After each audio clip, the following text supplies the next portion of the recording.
Si comme il le dit, il a besoin de temps de jeu. Est-ce que la solution, ce serait pas de revenir par ici avant d'éventuellement repartir par là? Il y en a d'autres qui l'ont fait, à qui ça marche très très bien. Il y en a d'autres qui l'ont fait pour qui ça n'a jamais marché. Je ne sais pas. Quand il dit revenir par ici, j'espère qu'il ne parle pas de revenir en France. Parce que ça a aucune logique pour Sidi Sissoko de revenir en France à l'heure d'aujourd'hui, les gars. Genre, ce qu'il dit, c'est n'importe quoi. T'as un contrat garanti NBA, t'as 3 ans garanti NBA, t'as 20 ans, et tu vas revenir en proie en France? Pour faire quoi? Pour toucher 2000 euros, 3000 euros par mois? YouTube, ça dit quoi les gars? C'est Mustapha, j'espère que vous allez bien. On a une petite vidéo de NBA Extra. C'est mon pote qui m'a envoyé cette vidéo, qui m'a dit de réagir. Apparemment, il y a pas mal de passages intéressants. Donc on va checker ça et je vais vous donner mon avis comme d'hab, sans filtre. Straight facts. Mais où il y a un autre Français dans l'effectif. Est-ce qu'on le verra jouer ce soir? C'est pas certain, mais en tout cas, il est dans le groupe. Il est dans le groupe depuis le début de la saison et depuis l'année dernière d'ailleurs. C'est Sidi Sissoko qui lui aussi nous a donné un petit peu de son temps. Je voudrais qu'on parle de toi, que tu nous décrives un petit peu ta situation dans une équipe. Tu es aujourd'hui joueur NBA, mais tu as un rôle qui est très mineur dans les matchs, réellement. Je voudrais que tu me parles de ton quotidien. Comment tu le vis? Tous les jours, je suis le premier sur le terrain, parce que je suis le plus jeune déjà. Je suis le premier, pas le premier arrivé, mais premier sur le terrain, etc. À faire les premières vitamines avec Blake, Malakai et Bassi des fois, quand il joue pas, etc. Ou sinon, si je suis pas à San Antonio, je suis directement à Austin. Austin, c'est un petit peu la même chose. On va dire qu'il m'essaie de pousser vers le haut. J'ai besoin de jouer, j'ai besoin de temps de jeu. Du coup, il m'envoie là-bas pour que... Pas que je m'amuse, mais plus que je travaille, je développe, etc. Ça peut peut-être prendre 2 jours, 3 jours, ou 1 an, ou 2 ans. Mais je travaille dur, mais voilà quoi. Est-ce qu'il y a des moments où c'est dur à vivre? Oui, enfin, c'est très dur justement quand t'es loin de chez toi. T'as le décollage horaire, etc. Tu peux des fois après le match, je fais peut-être un mauvais match, je me sens pas bien, et là, tout chute, etc. Mais... C'est le basket, quoi. On peut pas toujours être bon. Des fois, on peut avoir des bons matchs, mais pas scorer ou pas faire, pas faire des choses qui se voient sur la feuille de match. On peut faire plein de choses. Du coup, c'est ça. Mais après, c'est un petit peu compliqué d'être français et d'être à l'étranger aussi. On oublie un truc parfois, les gars, avec Sidi Sissoko, c'est sa jeunesse. À quel point il est jeune, Xav. Il a 20 ans. Il est plus jeune que Victor. Mais c'est ça qui est incroyable. Pourtant, on a l'impression qu'il est en NBA depuis un moment. Ce qui n'est pas tout à fait faux d'ailleurs, mais il vient de le dire quand il a dit je suis plus jeune. Ça m'a choqué en fait. Je me suis dit mais attends, mais c'est pas possible. En fait, si. Elle est compliquée sa situation. Est-ce que Moi, je trouve pas qu'elle est compliquée cette situation, les gars. Les gars, il a une situation beaucoup plus facile que certains autres joueurs NBA, par exemple, qui sont en two-way. Par exemple, la situation de Moussa, de base, elle est beaucoup plus compliquée que lui, tu vois. Lui, il est arrivé, il s'est fait drafter, je crois, au 2e tour. Il a eu un contrat garanti directement. Donc, le gars, il a déjà 3 ans garanti, for sure. Tu vois, donc, sa situation, elle est compliquée, mais c'est la NBA, c'est la meilleure ligue du monde. Donc, je sais pas, genre, il y a des situations qui sont 1000 fois plus compliquées. Tu vois ce que je veux dire? Il est dans une équipe jeune. Il est en G-League, il se développe, tu vois. Genre, il n'y a pas de mal à ça. Tu vois, il peut très bien se développer là où il est. Et l'opportunité n'a pas arrivé au bout de la 3e année, au bout de la 2e année. Ça se trouve, cette année, il y a quelqu'un qui va se blesser, l'opportunité va bousiller. On ne sait pas, mais tu vois, comme il a dit, il a besoin de game, il a besoin de se développer. Et c'est pas plus mal, la G-League, les gars. En fait, j'ai l'impression des fois, quand ils parlent de la G-League, c'est comme si c'était de la départ. Comme si les mecs ne savaient pas jouer. C'est une ligue de développement. C'est très très bien pour se développer, la G-League. on sait que les Spurs peuvent éventuellement compter sur lui à terme?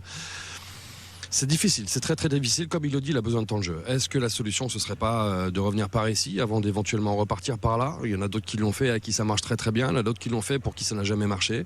Je ne sais pas. Quand il dit revenir par ici, j'espère qu'il ne parle pas de revenir en France. Parce que ça a aucune logique pour Sidi Sissoko de revenir en France à l'heure d'aujourd'hui, les gars. Genre, ce qu'il dit, c'est n'importe quoi. T'as un contrat garanti NBA, t'as 3 ans garanti NBA, t'as 20 ans, et tu vas revenir en proie en France?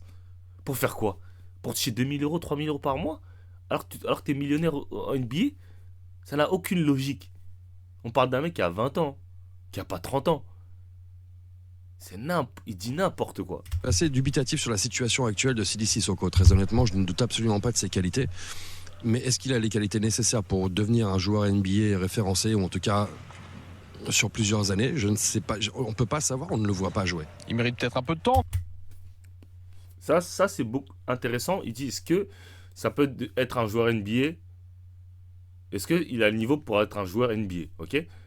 S'il s'est fait drafter, c'est que les Spurs pensent qu'il a un potentiel à devenir un joueur NBA. Ok, ça c'est la première chose. Deuxième chose, c'est pas tout le monde qui arrive prêt dès le premier jour en NBA. La NBA, ils draftent sur le potentiel aussi. Ils peuvent te drafter et dire ah il est pas bon tout de suite. Ok, on sait qu'il va pas apporter tout de suite, mais il a du potentiel. Un autre exemple d'un joueur français qui s'est fait drafter cette année, Tidiane Salahoun. On sait que le gars il a pas le niveau NBA à l'heure d'aujourd'hui. Ok, c'est pas un joueur NBA. Ok, il a Charlotte. Il n'y a pas énormément de points où il peut apporter. Il a beaucoup de faiblesses dans son jeu, mais on sait que sur le développement, c'est un joueur qui peut être un très très très très bon joueur NBA s'il réussit à se développer, comme on dit. S'il réussit à se développer, ok, c'est pour ça qu'ils l'ont drafté 7ème et qu'il ne joue même pas dans l'équipe alors qu'il y a 10 000 blessés et là il est quand même en G-League, tu vois. Parce que c'est un projet à potentiel, un projet à développer. C'est pas un projet qui est prêt, tu vois. C'est pas un produit qui est prêt. Quand les équipes NBA draftent des joueurs super jeunes, on est d'accord qu'à 18 ans, quand tu es dans une ligue où il y a des mecs de 35 ans, des mecs de 34, 30 ans, tu vas pas venir et bousiller direct. C'est pas tout le monde. Ok. Tout le monde n'est pas Wemby, tout le monde n'est pas Ant, tout le monde n'est pas Lamelo, tout le monde n'est pas Cade. Ok. Il y a des joueurs qui ont des potentiels et que on sait qu'ils peuvent le développer, tu vois. Sidi, c'est pareil. Les Spurs, ils l'ont drafté. Ils se sont dit, il a un potentiel. On va lui donner un contrat garanti. On va le laisser se développer en G-League. Et voilà, peut-être qu'au bout de la 3e année, il va exploser. On ne sait pas. Encore Jacques ou est-ce qu'il va falloir vite Parce que s'il n'a pas le niveau NBA et que tu dis de revenir en proie, qu'est-ce qui va changer?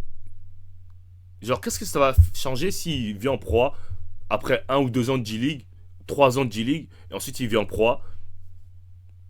Pourquoi pas? Tu vois, Théo Maledon, il était en G-League pendant quasiment 3 ans, il a fait quelques matchs NBA, enfin il a quand même fait pas mal de matchs, mais la dernière année, il était quasiment tout le temps en G-League, il est revenu en Euroleague, il a bousillé directement. C'est le meilleur joueur d'Euroleague à l'heure d'aujourd'hui. Enfin, l'un des meilleurs joueurs d'Euroleague, alors que le gars il était en G-League juste avant.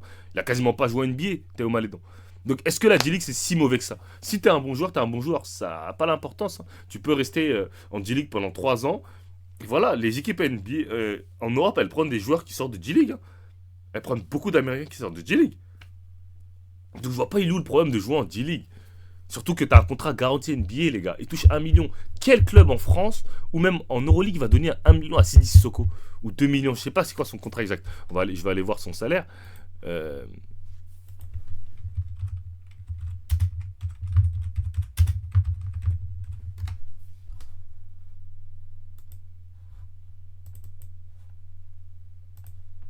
On va voir tout de suite. Ok. Il touche quasiment 2 millions la saison. Il touche quasiment 2 millions la saison. Quelle équipe en Europe va lui donner 2 millions, les gars? Il touche, regarde, ok, il est garanti jusqu'en 2025-2026.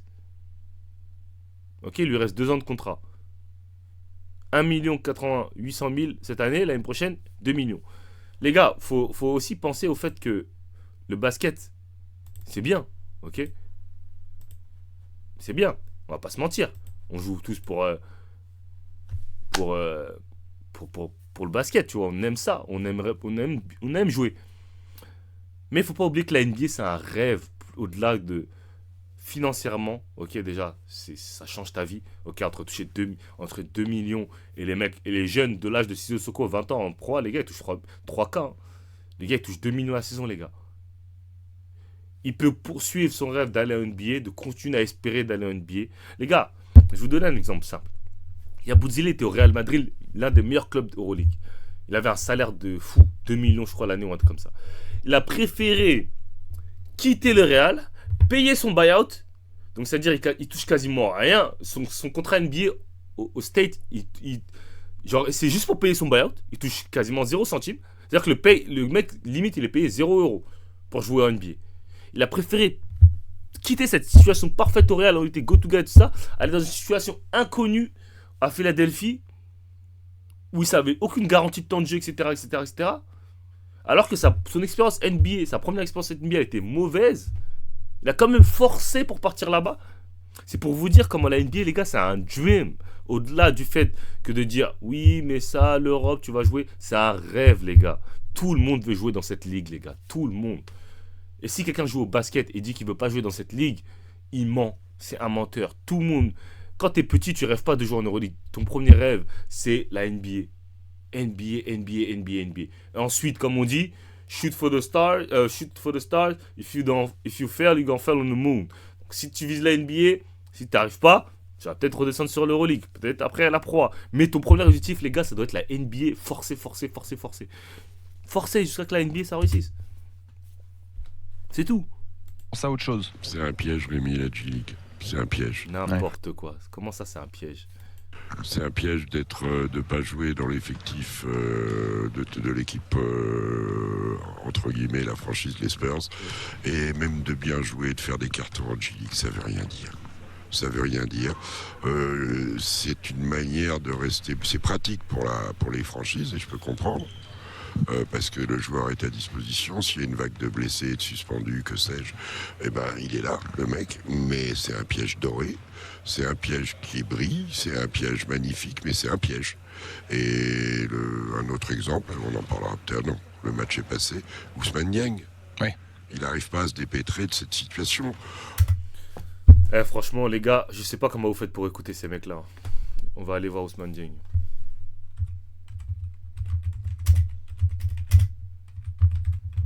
Et vous allez dire que je parle que d'argent, les gars. Vous allez dire que je parle que d'argent, mais je parle d'argent parce que, les gars, ça a une grosse importance, l'argent, les gars. Il y en a, vous pouvez vous mentir à vous-même, dire l'argent, ça compte pas. Tu me parles de la situation de Ousmane Dieng. Ousmane Dieng, il a un compte... Ok, ça fait combien? 4, 8, 12... Ok, donc, à la fin de ces 4 ans, il aura pris 20 millions. Dis-moi, Mike James, le meilleur joueur d'Euroleague, de l'histoire d'Euroleague dans sa carrière, il n'aura jamais pris 20 millions. Sa carrière en Europe, il n'aura jamais pris 20 millions. Il n'aura jamais atteint les 20 millions. Ousmane Dieng, en 4 ans, il a atteint les 20 millions. Comment tu vas dire que la situation de Ousmane Dieng, elle est mauvaise? Ousmane Dieng, il est dans la meilleure équipe NBA de la ligue. Ok, ici. Il est en train de se développer, les gars. Ok, ici, c'est une franchise connue pour faire développer les jeunes. Il joue en G-League, il bousille. En même temps, il fait des rentrées en NBA. Il rentre en NBA, les gars. Ousmane Dieng, il joue pas des 0 minutes. Hein.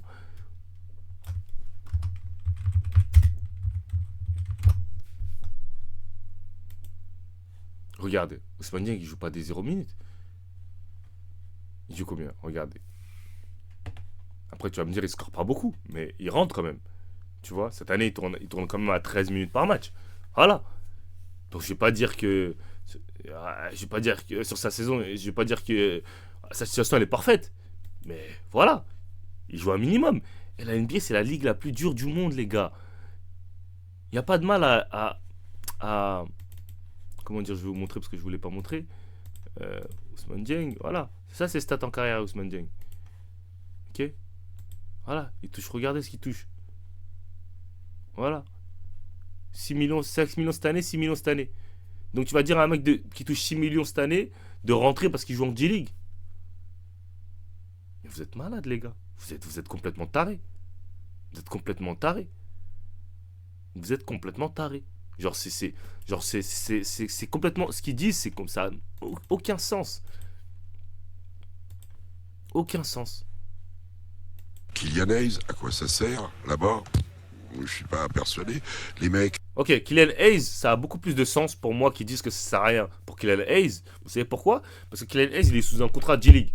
Donc il touche 3000 $ par mois. Ok, tu peux me dire, oui, t'as pas de contrat NBA. Genre, ça veut dire que la NBA, elle peut pas juste t'appeler et dire, vas-y, viens. C'est-à-dire, une équipe est obligée de te signer, etc. Donc je peux comprendre que tu me dises Kylian Hayes, sa situation, elle est un peu moins... c'est un peu moins logique, Kylian Hayes. Ok, je peux comprendre, tu vois. Et encore, quand je dis je peux comprendre... Voilà, je peux comprendre que Kylian Hayes, mais Ousmane Dieng et Sissoko, tu peux pas me dire ça. C'est les mecs qui ont des contrats garantis, gars. Tu peux pas me dire que la situation elle est mauvaise. C'est la NBA, c'est la ligue la plus compétitive du monde. Si tu joues pas, c'est peut-être que t'as pas le niveau. Il faut t'améliorer.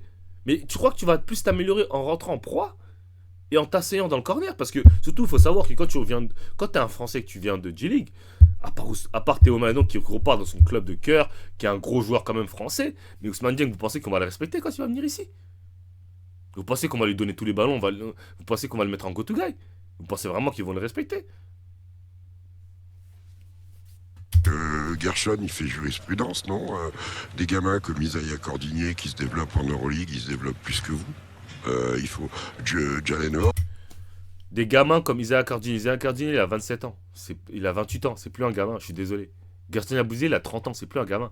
Yabusele, avant de revenir en Europe, il a forcé. Hein. Il a fait 3 ans au Celtics. Hein. 3 ans ou 2 ans au Celtics. Tu peux pas comparer des Ousmane Dieng qui ont. C'est des 2003. Ils ont 21 ans. Tu veux les comparer avec Isaiah Cardini? Comment, dog? Comment? Tu penses que Nadirifi n'aurait pas préféré être en contrat?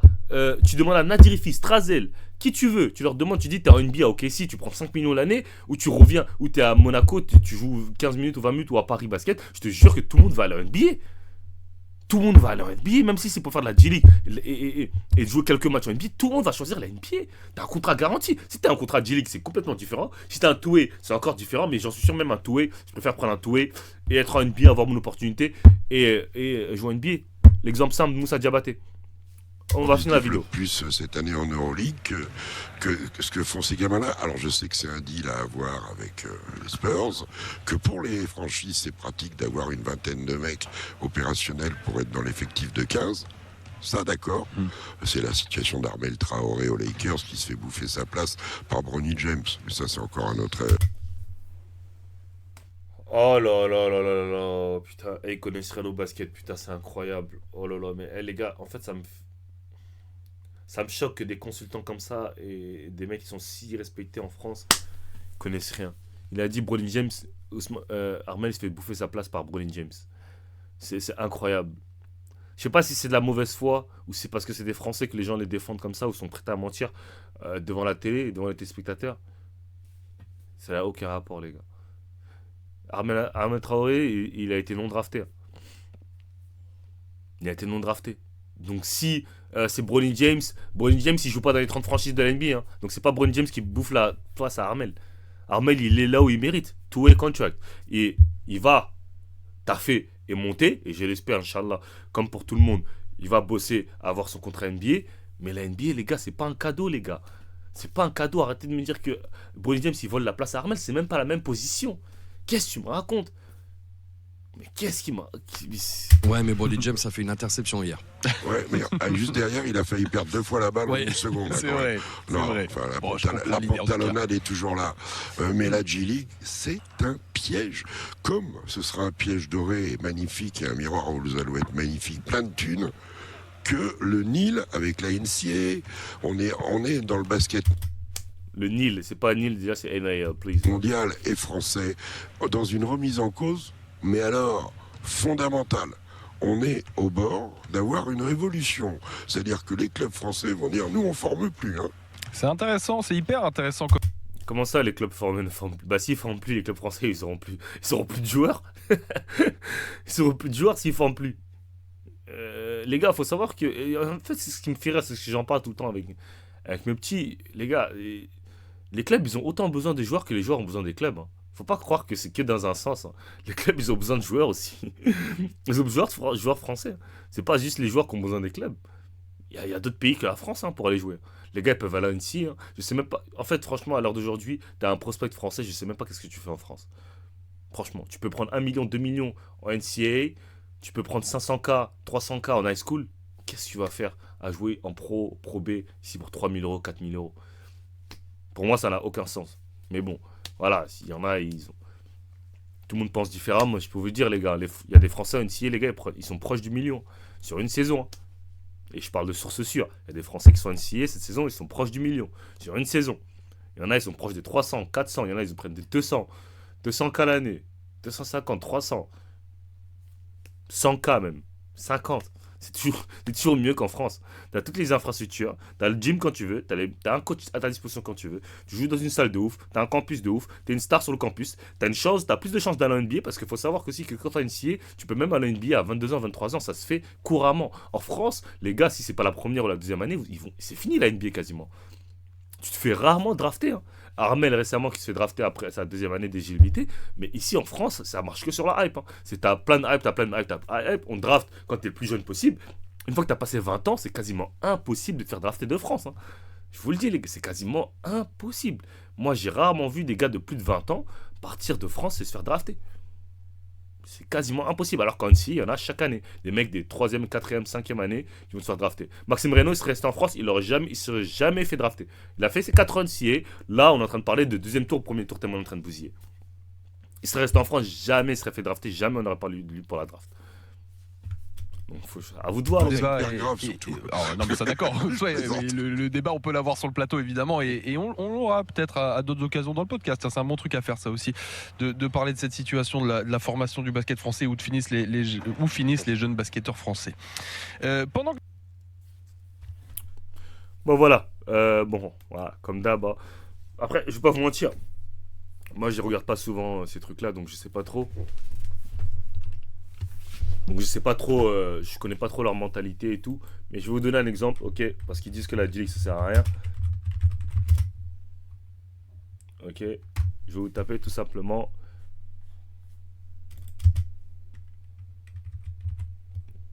Voilà, on va aller voir. Le parfait exemple que la G-League ça peut servir, ok? Voilà, Moussa Diabaté. Statmus, ok? Ok, on va partir sur Moussa Diabaté, ok? Simple. 2 premières saisons Clippers, première année, il se fait drafter. Donc, il s'est fait drafter deuxième tour, ok? Je crois 40, 45, 46, je sais plus. Ok, il signe aux Clippers via un two-way. Donc, two-way contract, c'est les contrats. Attends, Moussa Diabaté, ça là, je vais vous dire.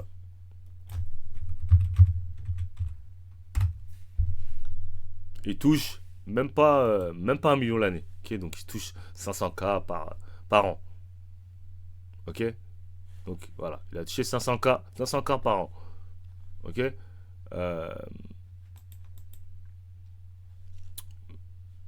première saison, il joue 22 matchs. Ok, 8 minutes, 9 minutes, 2 points, 2 rebonds. Ok, donc la plupart des matchs qu'il fait, c'est en G-League. Ok, donc voilà, il joue pas. Deuxième saison avec les Clippers, encore moins 11 matchs. Ok, pareil, 6 minutes par match, 2,6. Il passe la plupart de son année en G-League. Ok, maintenant, il a passé 2 saisons en G-League. Entre guillemets, ok. Donc, les gars qui étaient sur le plateau d'NBSRA, ils diront ça sert à rien. Ce qu'il fait, ça sert à rien. Qu'il rentre en Pro A, qu'il fasse ci, qu'il fasse ça. 3e année, ok. Clippers décident de ne pas le garder. Il signe un contrat two-way avec Charlotte. Il a joué 37 matchs. On n'est même pas à la moitié des matchs. 20 minutes de moyenne, 5 points, 7 rebonds par match, 61% au tir. En une saison, on est passé de il jouait pas, il faut qu'il revienne en Pro A, il joue en G-League, c'est n'importe quoi ce qu'il fait. Il va avoir un contrat dans les prochaines semaines qui vont venir, c'est quasiment garanti, avant la trade deadline. Voilà. S'il n'a pas un contrat, dans tous les cas, l'année prochaine, il aura un contrat. Ok, ça c'est sûr et certain. Le mec, ce qu'il a fait, il a montré ses qualités au rebond. Il a montré qu'il avait un impact défensif. Il a l'un des meilleurs plus-minus de la ligue. Il a l'un des meilleurs, c'est l'un des meilleurs rebondeurs offensifs de la ligue. Ok, tout ça, il n'a pas pu le montrer dans les 2 premières saisons aux Clippers parce qu'il n'a pas eu d'opportunité. Mais qu'est-ce que ça fait que comment tu fais pour avoir cette opportunité-là? Tu joues en G-League, tu montres tes qualités en G-League, tu forces. Le basket, le sport, les gars, faut comprendre que c'est pas la facilité. Si vous cherchez la facilité, les gars, faites pas ça. Allez faire un job tranquille que tout le monde peut faire, ok, où la majorité des gens peuvent le faire. Passez votre diplôme, allez à l'école, etc. Là, vous aurez de la facilité. Et même ça, ce sera pas facile, mais ce sera beaucoup plus facile que le sport. Le basket, le sport, surtout aux États-Unis, c'est que de la résistance, que de la fight, que de la compétitivité, que de la résilience. Je sais pas comment dire ça. Faut se taper en fait. Faut se battre. C'est ça le sport. C'est ça le sport. C'est pas de la facilité. Le sport, c'est pas la facilité. Faut arrêter de te dire que c'est facile. Dès que c'est dur, bah je reviens en Pro A. Dès que ça marche pas dans ce club, bah je vais dans un autre club. Dès que ça marche... Non, c'est pas comme ça le sport. C'est pas comme ça que ça marche. Et encore moins NBA. C'est la ligue la plus compétitive du monde. Imaginez-vous que Moussa, après sa 2e saison, il s'est dit bah vas-y, je reviens en Europe. J'en ai marre, je reviens en Europe. Là, ça se trouve qu'il va signer un contrat, ça se trouve 4-5 millions sur... Voilà. Peut-être 10 millions, peut-être 20 millions sur 2 ans, je sais pas. On sait pas. Donc, c'est pour ça, dire que la G-League, ça sert à rien. Tant que t'es en contrat garanti, c'est encore pire. T'es en contrat garanti, les gars. Franchement, t'as rien à perdre. touches ta money. Encore Moussa, il est en two-way, donc sa situation, elle est pire que les deux autres. Que Ousmane et Sidi. Eux sont dans une meilleure situation, ils ont un contrat garanti, les gars. Ils ont un contrat garanti. Tu vois, Moussa a encore des situations différentes parce que lui, il est en two-way. Voilà, il touche pas beaucoup d'argent, etc. Il peut se faire cut à tout moment. Mais les gars, ils ont des contrats garantis. Ils ont 20, Ousmane Dieng, il a 20 millions garantis. L'autre, il a 6 ou 7 millions garantis. Qu'est-ce que tu vas lui dire de revenir en Europe? Mais vous êtes malade ou quoi? Vous êtes malade. Alors qu'on sait, qu'en NBA, tout peut aller très vite. Il suffit qu'on te donne ton opportunité et boum, ça y est, t'exploses. Je trouve Sidi, demain, on va lui donner son opportunité, boum, il a explosé. Et après, il va signer un contrat sur plusieurs années. Ousmane Dieng, pareil. Je trouve, il y a, je sais pas, il y a un joueur qui va se blesser, il aura une opportunité, il va taffer, boum. Voilà, donc, les gars, n'écoutez pas les gens qui vont vous dire, ouais, c'est de la merde. C'est les mêmes qui disent que les States, ça sert à rien, que c'est nul la formation américaine, alors que c'est eux qui ferment les meilleurs joueurs du monde. Ça n'a pas de sens ce qu'ils disent, les gars. Ça make no sense, ok? Il y a